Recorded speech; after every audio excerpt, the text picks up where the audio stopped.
Assalamualaikum warahmatullahi wabarakatuh. Perkenalkan, nama saya Aulia Harunisa, NIM 73 kelas HKIB, akan menjawab persoalan dari Bank Lembaga Syariah, yaitu yang pertama, Nabila dan Haidar yang ingin membeli sebuah rumah di Kecamatan Mejobo dengan harga 500 juta, namun yang dimiliki oleh kedua orang itu hanya 100 juta. Lalu bagaimanakah caranya agar mereka bisa mendapatkan rumah tanpa sistem riba? Nah, dalam Islam ada 3 jenis akad yang sesuai dengan hal ini, yaitu yang pertama ada murabahah, yaitu jual beli dengan margin. Yang kedua ada musyarakah mutanasikoh, yaitu kemitraan menurun atau berkurang. Dan yang ketiga ada ijarah bitamlik, yaitu sewa menyewa yang endingnya akan menjadi sebuah kepemilikan dari kedua orang itu. Yaitu sekarang yang pertama dulu, yaitu murabahah atau jual beli dengan keuntungan dengan margin, ya. Nanti Haidar dan juga Nabila bisa langsung ke BSI saja atau Bank Syariah Indonesia untuk apa? Untuk meminta bank tersebut membelikan rumah ini, gitu, memberikan rumah yang diinginkan Nabila dan juga Haidar. Jadi nanti kalau murabahah awalnya itu akan ada wakalah atau memilih rumah dulu yang diinginkan Haidar dan Nabila. Lalu bank akan membeli rumah tersebut, tadi harganya 500 juta. Nah, setelah sudah menjadi kepemilikan bank ini, lalu akan dijual ke Haidar dan juga Nabila dengan margin yang sudah disepakati, margin atau keuntungan yang sudah disepakati, semisal harga 500 juta. Nah, nanti akan dijual kepada Haidar atau Nabila dengan keuntungan 100 juta atau 200 juta. Jadi sekitar kita buat harganya jadi 700 juta, keuntungan 200 juta. Nanti dicicil per bulannya. Per bulannya itu jadi sisanya, ya, tadi harga 500 juta, Nabila dan Haidar sudah punya 100 juta. Jadi ini bisa dibayarkan dulu, sisanya 400 juta ini bisa dicicil per bulannya sesuai kesepakatan, mau dicicil 3 tahun atau 10 tahun itu bisa. Jadi nanti bayarnya juga 400 juta ya, tadi 700 dikurangi 100 berarti 600 juta. 600 juta dibagi 3 tahun atau 10 tahun. Nah, ini sudah plus margin seperti itu. Sudah disepakati kedua belah pihak antara Haidar, Nabila dan juga bank. Kemudian yang kedua ada apa? Ada musyarakah mutanasikoh, yaitu kemitraan berkurang, yaitu dua orang ini, bank dan juga Haidar Nabila, membeli rumah tersebut dengan kemitraan, dengan kepemilikan secara bertahap seperti itu. Jadi nanti sistemnya bank akan membeli sesuai kekurangan dari Haidar dan Nabila. Nabila kan punya 100 juta tadi. Nah, kalau harga rumahnya 500 juta berarti bank menambahi 400 juta. Jadi 500 juta. Nah, ini nanti disewa sekaligus menyicil kepemilikan. Jadi kalau musyarakah itu syirkah atau kemitraan.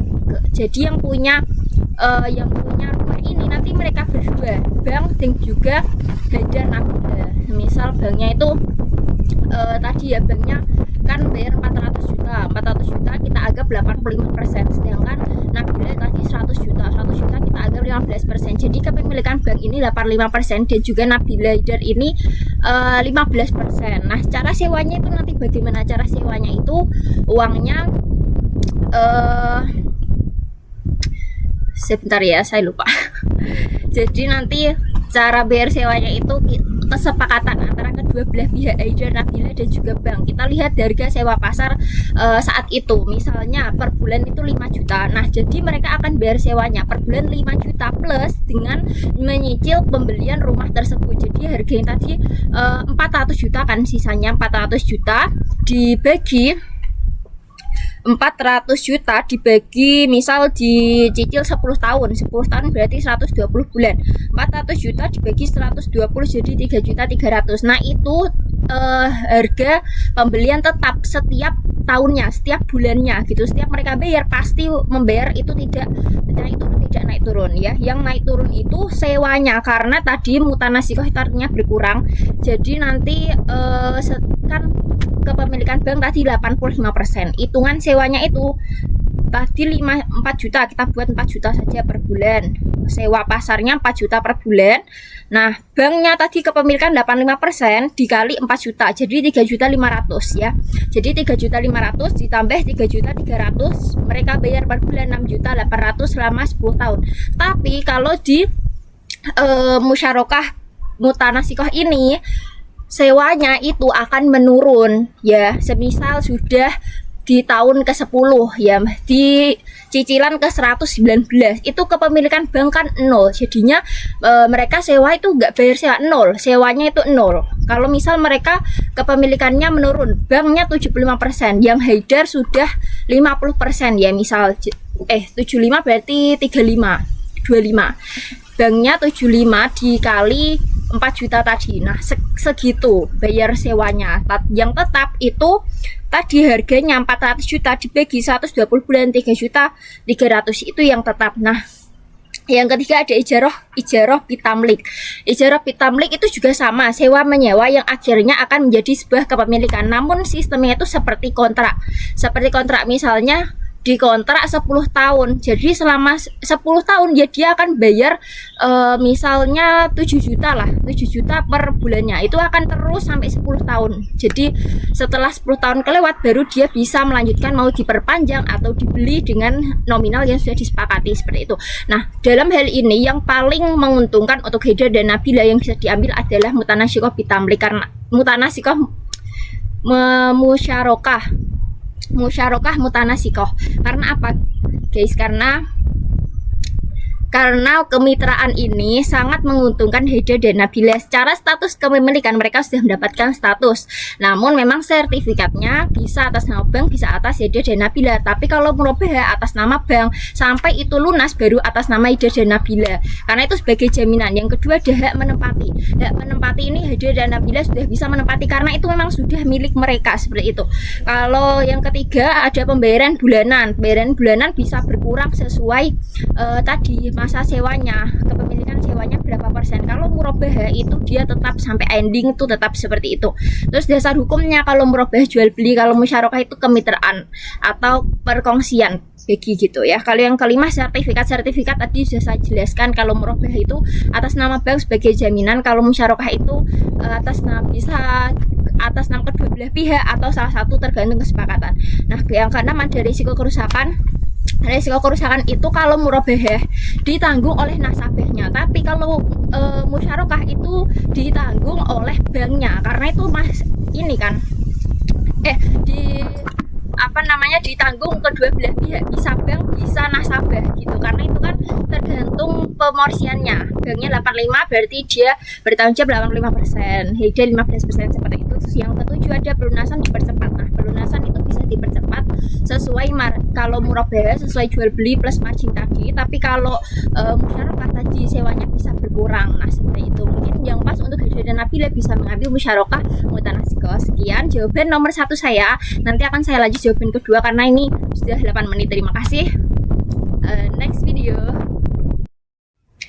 Oke, saya akan lanjut di video saya yang kedua ini menjawab persoalan yang nomor 2, yaitu bagaimana bank berfungsi sebagai intermediasi, dan yang kedua bagaimana cara bank mencapai keuntungan, bank syariah mencapai keuntungan. Nah, dalam intermediasi ini bank syariah berperan sebagai jembatan antara yang punya uang dengan yang tidak punya uang, atau sering disebut dengan surplus spending unit dengan defisit spending unit. Nah, mekanismenya bagaimana? Mekanismenya itu mereka menghimpun dana dan kemudian menyalurkan dana. Nah, kita ke mekanisme penghimpunan dana terlebih dahulu atau funding, yaitu ada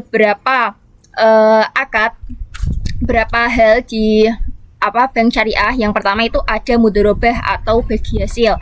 Mudharabah atau bagi hasil. Jadi nanti nasabah yang memiliki uang itu akan dikelola oleh bank yang mana bisa dimanfaatkan, sehingga nanti akan membagi hasil keuntungan kepada nasabah tersebut dengan sesuai rasio yang sudah disepakati. Kemudian yang kedua ada deposito mudharabah.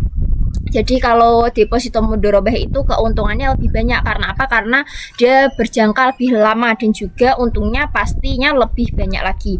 Dan kemudian yang ketiga ada giro wadiah atau titipan. Itu nanti para nasabah bisa menitipkan atau menabung lah di bank syariah tersebut. Ketika bank tersebut ingin memakai uang tersebut, maka bank bisa bertanya dulu kepada si nasabah yang memiliki uang apakah boleh dipakai atau tidak, seperti itu.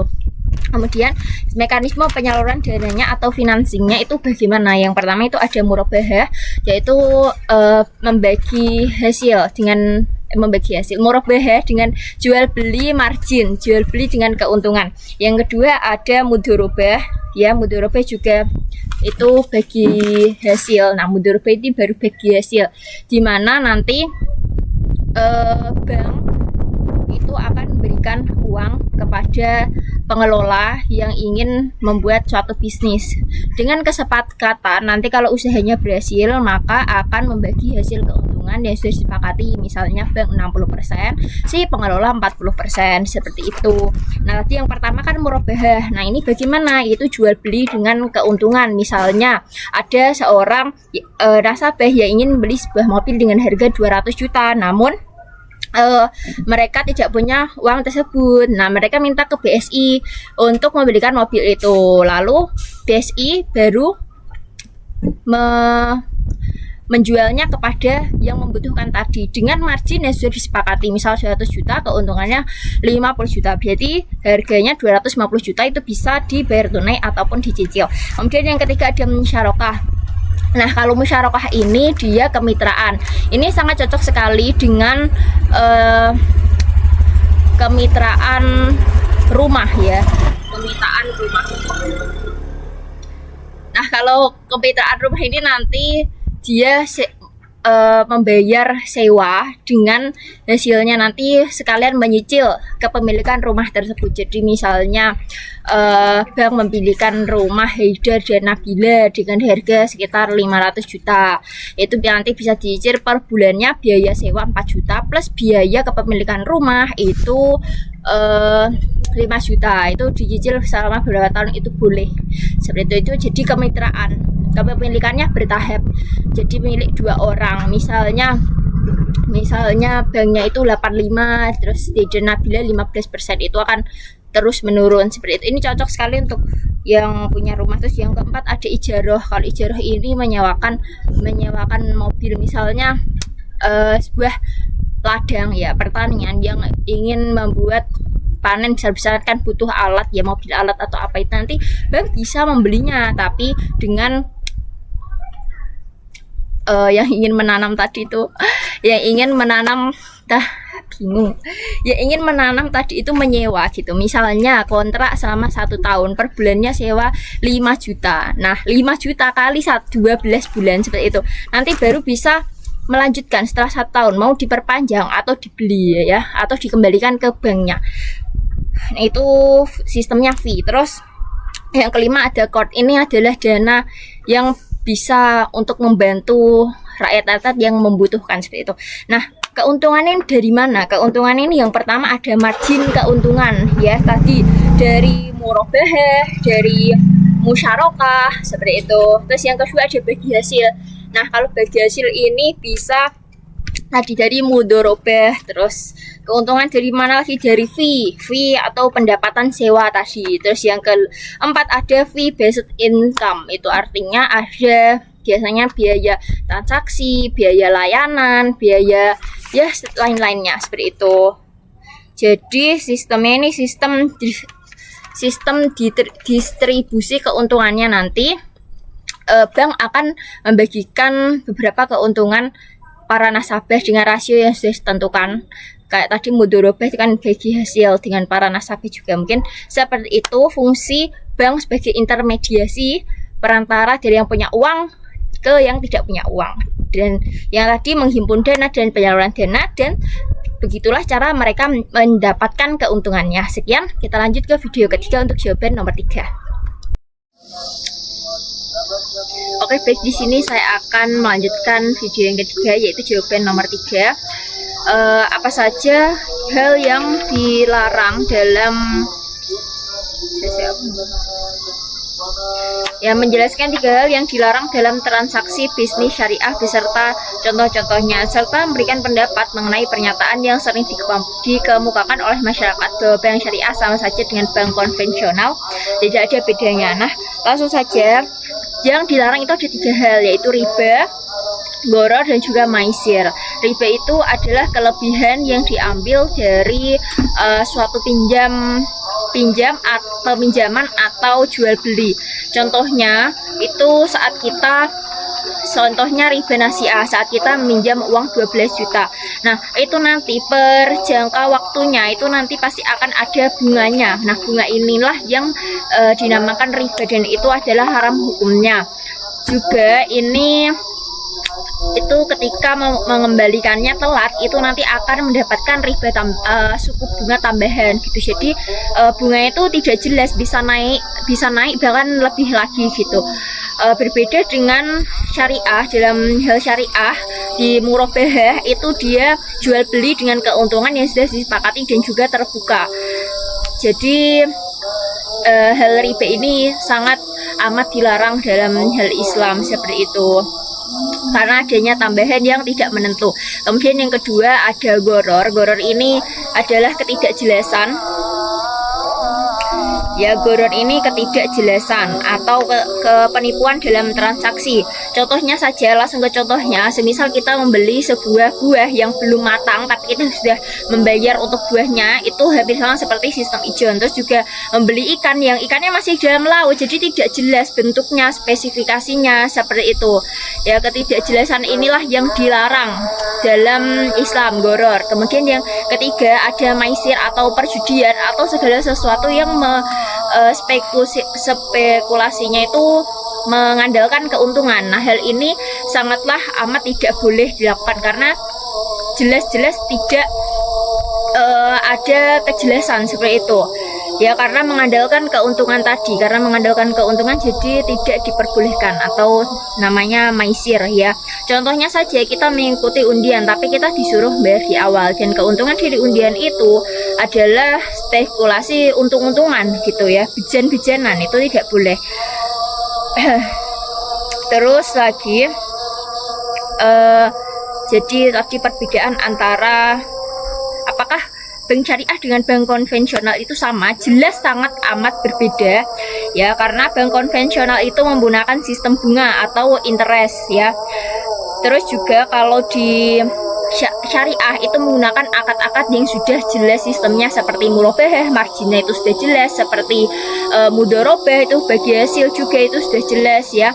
Terus kemudian ada musyarakah, sewanya sudah jelas, terus margin keuntungannya sudah jelas, kemitraannya jelas ya. Kalau bank konvensional itu dia hanya mengandalkan uang ya, uang. Jadi pinjam meminjam, kalau telat bayar dia suku bunganya naik ya. Setiap dia membayar pasti ada bunganya karena cicilan tadi. Tapi kalau di syariah itu dia melihat kegiatannya juga, hal yang dilakukan juga, jadi menyesuaikan ya. Ini sangat amat susah ya kalau dalam bank syariah itu, karena di sini bank syariah itu dia sistemnya terbuka, tolong menolong ya. Tidak semua bank itu bisa seperti bank syariah ya, yang sangat memperdulikan juga para nasabahnya gitu karena kebutuhannya. Mungkin itu saja jawaban dari nomor 3. Sekian dari saya, terima kasih. Wassalamualaikum warahmatullahi wabarakatuh.